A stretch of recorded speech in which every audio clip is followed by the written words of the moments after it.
Okay, this is fantastic because now we've reached an amazing milestone. I mean, not only do you have a fully functioning website with some great products on it, but you're driving laser targeted traffic to it, with your ads that you're now testing. I mean, I know it's early days. We've got an awful lot more to show you here, but this is really, really great stuff. So if you're still with me, congratulations.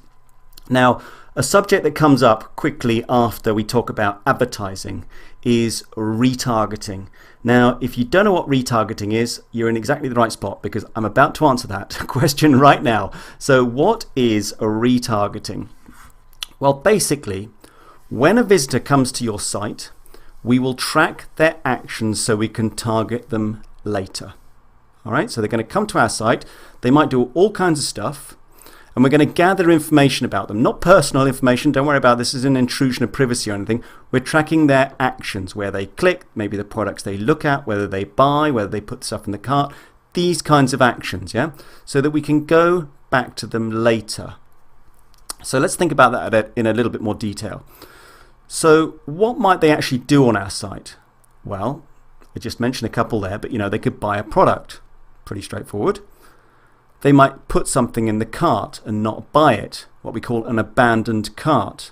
Yeah, that can happen. In fact, that happens a lot. People put stuff in the cart, they fill out all of their details, their address, their email and everything there, but for whatever reason, they don't actually press the buy button. We'd like to go back to those people. Or they might just browse products. They might just browse around your website, looking at various products. They might come back to your site periodically, but not actually be doing anything.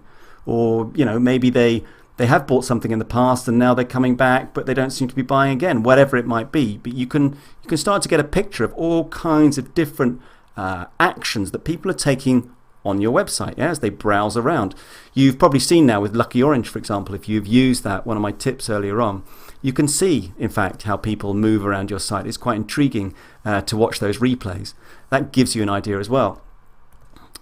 Now, how can we retarget them? So this is at a very high level, but just to put some thoughts in your head here. Well, one of the things that we could do is send them an email. And I put in here, if we have it abandoned cart. I just talked about the abandoned cart, right? The fact that we have an email. So it makes an awful lot of sense to send an email to somebody and say, hey, I see you were basically on the point of buying my product. Here's a link to it. Please come and buy. Not quite as aggressive as that. I'll teach you a much nicer way of doing it, but you get the idea.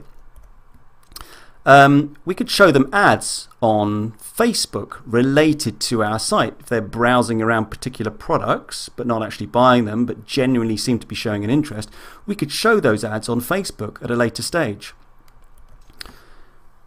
And we could also show those ads on other sites. Now, I'm sure that you've been onto a site, e-commerce, whatever. It could be any site where you are looking to buy something.